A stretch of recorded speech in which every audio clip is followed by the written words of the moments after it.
kian gencar melakukan konsolidasi menuju pemilu 2024. Setidaknya 3 nama bakal calon presiden sudah mengantongi dukungan dari sejumlah parpol. Terbaru, Baca Pres PDI Perjuangan Ganjar Pranowo mendapat dukungan dari Partai Perindo, sehingga bersama P3 dan Hanura total sudah 4 parpol yang menyatakan dukungannya kepada Gubernur Jawa Tengah itu. Berbeda dengan nama-nama bakal calon presiden yang mulai menguat, peta nama calon wakil presiden hingga kini masih menjadi tanda tanya besar. Sejumlah nama memang kerap muncul di survei elektabilitas Cawapres.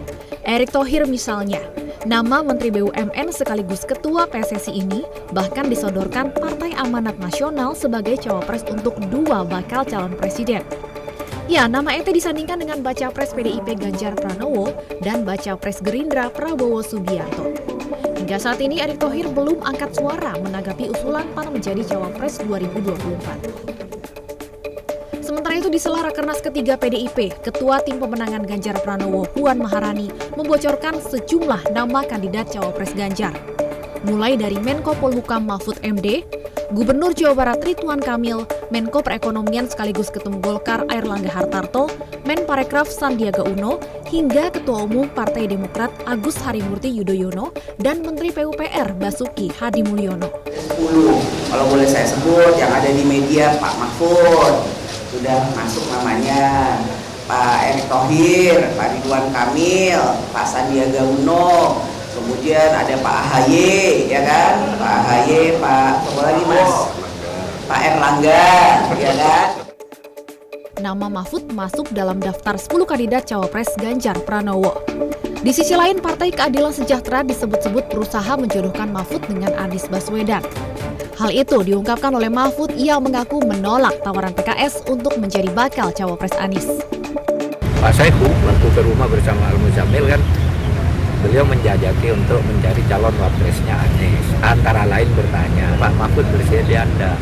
Enggak, saya bilang, karena di koalisinya Bapak itu, Partai Nasdem, Partai Demokrat, dan PKS itu punya ada yang Pak calonnya dari partainya sendiri. Nanti kalau saya ngajak ke situ, saya malah merusak demokrasi kalau yang satu keluar karena Anda ngajak saya akan bisa. Oleh sebab itu saya minta Bapak jaga.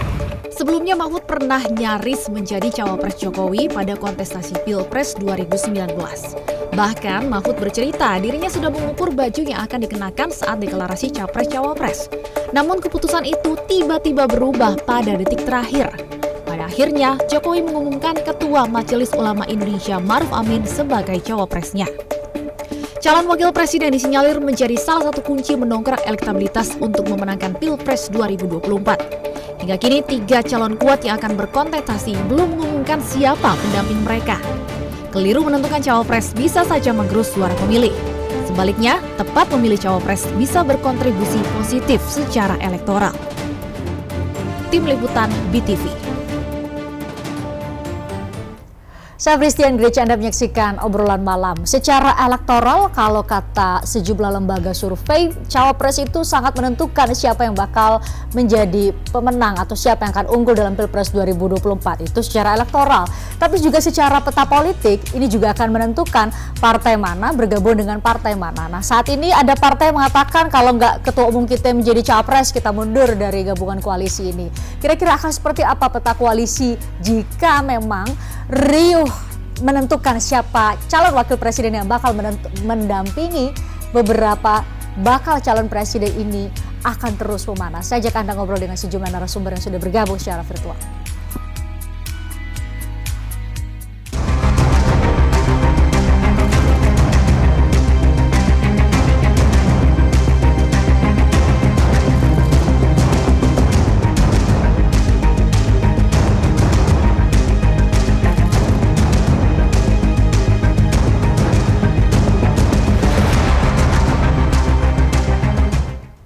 Saya sapa sejumlah narasumber bergabung secara virtual. Ada Direktur Eksekutif Indobarometer, M. Kodari, ada Andreas Hugo Pereira, politisi PD Perjuangan, kemudian ada Ketua DPP PAN, Saleh Daulay, dan Kepala Bakomsra Partai Demokrat, Herzaki Mahendra. Selamat malam Bapak-Bapak. Selamat malam, Christian. Karena ada 3 perwakilan partai politik, jadi saya duluan ke Bang Kodari. Bang Kodari, apakah serius itu, segaduh ini menentukan posisi cawapres? Kalau kita ingat, kami cuplik ya tadi di paket kami, bahwa dulu pun beberapa jam sebelum dideklarasikan nama Mahfud MD, kemudian itu jaraknya tinggal jaraknya tinggal di seberang restoran tempat deklarasi, ketika itu berubah. Kalau sekarang menurut Bang Kodari, kenapa kemudian misalnya Bang Hery Zaki ya, Partai Demokrat bilang ini harus segera ditentukan nih calon wakil presiden Pak Anies. Kalau enggak, Demokrat mungkin sekarang sudah punya jawabannya ya Bang Hery Zaki ya. Saya tanya ke Bang Kodari dulu, kenapa ini menentukan seperti yang saya katakan tadi, ini menentukan peta koalisi, partai mana berkoalisi dengan partai mana, atau ada pertimbangan lain, elektoral kah? Saya kira ini menjadi sulit ya, karena syarat menjadi cawapres itu sangat banyak. Bahkan dari kemarin saya sudah berseloroh bahwa ironi 2024 ini, Pilpres 2024 ini adalah lebih sulit menjadi cawapres daripada menjadi capres gitu. Jadi capres itu syaratnya cuma satu, yaitu elektabilitas, dan alat ukurnya juga gampang, sederhana, hasil survei begitu. Tetapi untuk jadi cawapres yang dicari itu ada beberapa variabel sekaligus. Pertama itu adalah elektabilitas, kedua itu dukungan partai politik, yang ketiga itu logistik, yang keempat barangkali adalah kecocokan pribadi begitu. Nah, karena ada 4 variabel, maka kemudian mencari seorang calon dengan kriteria yang memenuhi 4-4-nya ini menjadi sangat sulit begitu. Paling satu calon itu punya 2 atau 3 kriteria saja, sehingga kemudian menjadi sulit untuk memutuskan, karena yang punya 2-3 kriteria itu bukan hanya satu orang gitu ya. Kita lihat misalnya barangkali seperti PDI Perjuangan ya. Sudah cukup jelas ingin punya calon dari latar belakang santri atau Nahdlatul Ulama, tetapi di sisi yang lain kelihatannya dari PDI Perjuangan ini inginnya yang usianya relatif sudah senior begitu. Tetapi dari kalangan Nahdlatul Ulama yang usianya sudah senior itu, elektabilitasnya tidak ada yang cukup tinggi. Katakanlah misalnya Pak Nasaruddin Umar, kemudian siapa lagi, barangkali saya lupa itu, ada tokoh di Nahdlatul Ulama Said Akil Siraj misalnya Bang ya. Said Akil Siraj, enggak, kalau Pak Said Akil kan sudah nggak menjabat nih, ada yang sedang menjabat nih, ketua Majelis Syura'nya itu, Kiai siapa itu? Miftahul Ahyar, terima kasih, Dinda Herzaki. Jadi tidak mudah gitu. Nah kemudian seperti misalnya katakanlah Pak Anies mau mencari elektabilitas, tapi juga di sisi yang lain sekarang bicara dukungan partai politik begitu. Karena dia 3 partai politik, ada Nasdem, ada Demokrat, ada PKS. Anggaplah misalnya Nasdem udah melepaskan diri dari calon wakil presiden karena dia fokus kepada calon presidennya. Dia yang pertama mendeklarasikan Anies. Nah pada titik ini kan kemudian ada tarik menarik antara Partai Demokrat yang mengusulkan AHY dan barangkali PKS punya calonnya sendiri begitu. Jadi saya kira ini menjadi rumit karena ada 4 variabel. Tetapi di sisi yang lain juga ironinya adalah bahwa calon presiden pada hari ini tidak ada yang sangat-sangat menonjol dibandingkan satu dengan yang lain. Sehingga dugaan saya ya, mungkin untuk tahun 2024 ini wakil presiden itu diputuskan betul-betul last minute gitu. Karena berusaha melihat calon wakil presiden yang elektabilitasnya itu betul-betul akan bisa membantu, minimal pada saat pendaftaran nanti pada bulan Oktober begitu. Nah, ironinya kan yang namanya elektabilitas ini kan naik turun gitu loh. Jadi kalau calon presidennya mau ngunci sekarang, itu dia khawatir bahwa elektabilitas yang sekarang ini nanti bulan Oktober itu tidak seperti itu lagi gitu, tidak turun gitu. Bahkan ada juga calon yang mungkin sekarang rendah, nanti malah jadi naik gitu. Jadi saya nilai 2024 ini jangan-jangan semuanya akan last minute. Nah, bagi partai yang ingin segera calon wakil presiden itu diputuskan sekarang, mungkin ini menjadi suatu tantangan tersendiri. Katakanlah seperti misalnya Partai Demokrat gitu. Ya, ini Bang Kodari sebut ada 4 variabel Bang Hery Zaki, ada elektabilitas partai pengusung, kemudian juga logistik dan juga chemistry dengan bakal capres. Apakah itu artinya karena nih Partai Demokrat nih kan saya tanya berkali-kali ya ke Bang Herizaki, ngarep nggak sebenarnya sih Mas Ahaye menjadi cawapresnya Pak Anies? Belum dijawab sama Bang Herizaki, tapi apakah keempat variabel yang disebut oleh Bang Kodari tadi sebenarnya dimiliki oleh Mas Ahaye, tapi kok nggak kunjung ditetapkan, malah PKS nyebut, bahkan Pak Mahfud mengaku didekati oleh PKS mau jadi cawapresnya, mau ditawari cawapres Pak Anies, Bang Herizaki. Ya, terima kasih Mbak Pristia. Pertama masih dijelaskan dulu bahwa kami menyampaikan akan mengevaluasi terhadap capres yang akan kami usung di bulan Juni ini. Itu didasari oleh kalkulasi dan keinginan yang kuat dari Partai Demokrat agar Mas Anies ini tidak kehilangan momentum politik untuk bisa memenangkan Pilpres 2024. Ya, kami ini tidak akan mundur ke belakang untuk membicarakan nama-nama cawapres. Karena proses penentuan cawapres ini sudah melewati berbagai macam tahapan sejak piagam itu ditandatangani. Ya, adapun memang untuk bakal calon presiden ini, meskipun nama Mas Ahaye memiliki elektabilitas yang baik, lalu dengan berbagai kriteria di dalam piagam perubahan yang ada 5 hal itu juga memenuhi semua gitu, tetapi kami tetap memperhitungkan nama-nama lain. Bahkan Mas Ahaye itu memerintahkan kepada Bang Andi Arief sebagai Kepala Pilu untuk memperhitungkan, menggali betul alternatif nama-nama lain. Demokrat sudah mematangkan nama-nama itu bahkan kepada tim capres. Ya, beberapa bulan lalu di kantor DPPD, ya, atas permintaan tim capres ya Mas Anies. Sebagaimana memang tim capres juga minta nih masukan ke partai-partai Bang Herizaki, saya ingin konfirmasi ya. tadi sebentar. Bang Herizaki, saya ingin konfirmasi berarti Demokrat membuka peluang cawapres Pak Anies Baswedan itu tidak harus Mas Ahaye? Kami ini sudah memaparkan ada nama-nama. Kalau perlu kami sebutkan di sini ya. Silakan dikonfrontir dengan tim capres. Silakan dikonfrontir, ditanyakan dengan Mas Anies gitu. Nama yang dipaparkan dan diperhitungkan oleh Partai Demokrat sebagai cawapresnya Mas Anies itu tidak tunggal. Ada selain Mas Ahaye ya, kami sebutkan di sini biar terbuka saja semua. Satu, selain Mas Ahaye ada Mbak Hovifah, ya Mbak Hovifah Indar Parawansa. Kedua ada Sandiaga Uno, Bang Sandi ya. Ketiga ada Mbak Yeni Wahid, ada Andika Perkasa, ada Kang Aher, ada Ustadz Ahmad Saiku, ada Ustadz Salim Segaf Al-Jufri, dan bahkan Bang Ridwan Kamil. Jadi kami memaparkan perhitungan kami siapa nih pada saat dicocokkan dengan Mas Anies, mana kira-kira pertimbangannya, kalkulasinya seperti apa, peluang-peluang memenangkannya seperti apa, plus minusnya lah kita paparkan. Nah, ini memperjelas bahwa Demokrat itu tidak pernah memaksakan Mas Ahaye sebagai bacawa pres gitu loh. Ya Mas Anies, silakan ditanyakan kepada Mas Anies, kepada ketua umum partai. Jadi yang dimaksud dengan evaluasi, Bang Herizaki, jadi yang dimaksud atau makna dari kata evaluasi yang disampaikan oleh Demokrat itu apa? Itu ultimatum akan ada tindakan tegas dari Partai Demokrat, bahkan itu hengkang dari Koalisi Perubahan untuk Persatuan. Sejauh itukah ketika evaluasi ini dilakukan dan tidak kemudian ada perubahan di Koalisi Perubahan sendiri? Ya, jelas Mbak. Kami sampaikan berdasarkan kalkulasi. Tadi Bang Kodari menyampaikan last minute. Iya benar, last minute. Kita juga saat ini sudah memasuki fase last minute kalau merujuk kepada 2019. Agustus 2019, 10 Agustus. Itu kalau ditarik ke April, itu sama saja dengan 9 bulan, Mbak. Sedangkan hari ini ditarik ke Februari, 14 Februari 2024, sudah kurang dari 9 bulan, Mbak.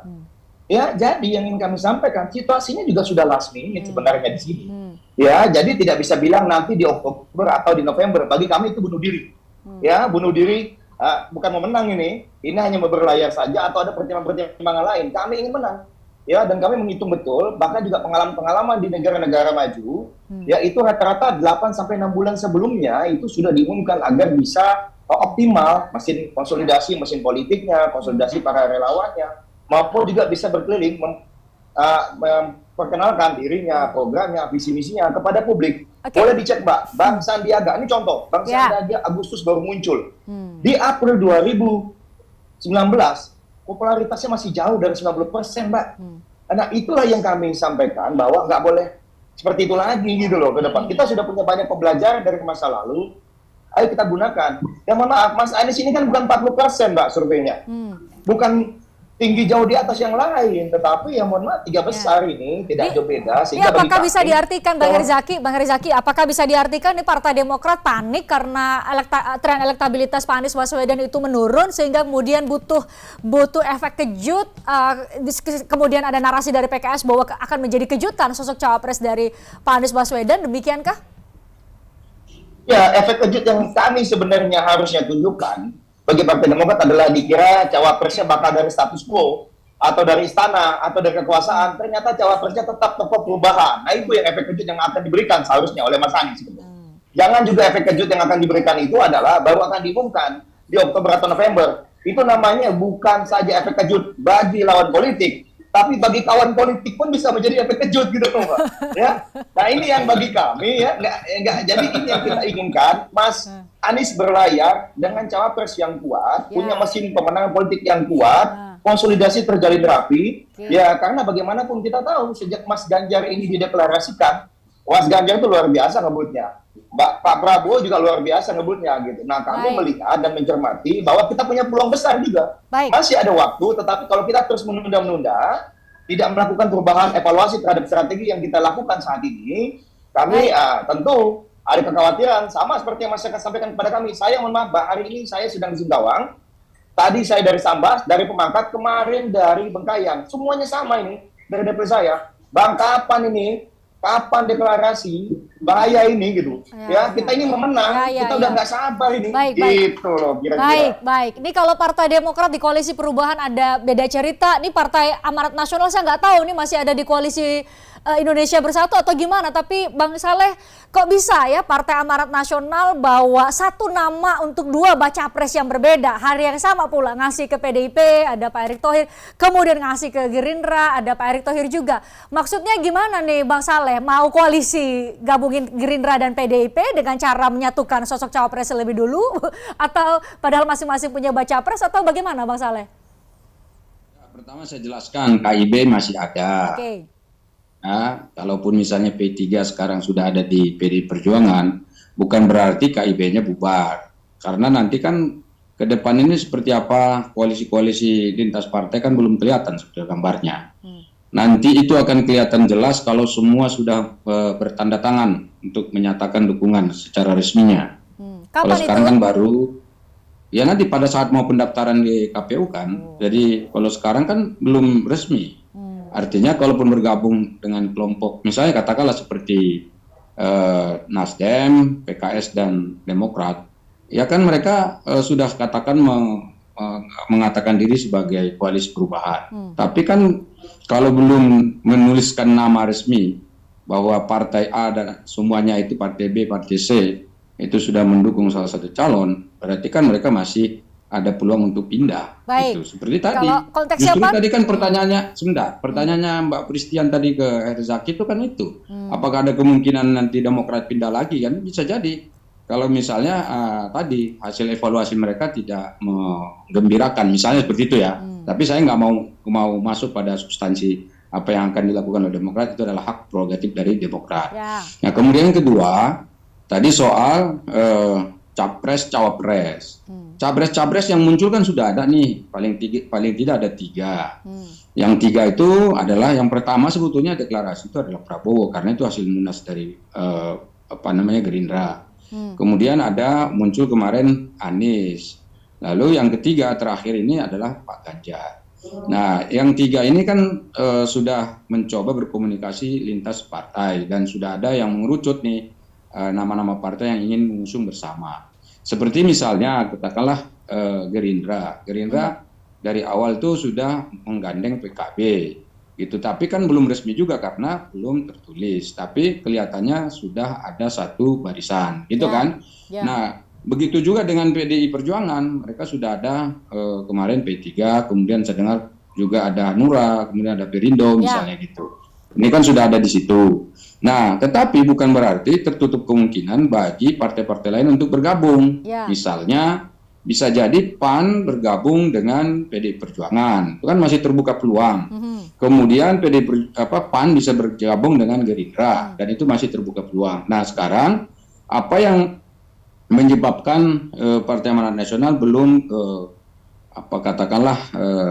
langsung untuk menyatakan dukungan? Karena kami sedang melakukan penjajakan sehingga nanti hasil penjajakan itu positif untuk dapat mengantarkan pilihan kami untuk memenangkan Pilpres yang akan datang. Bang Saleh. Mengapa itu penting? Sebentar, sedikit lagi. Mengapa penting?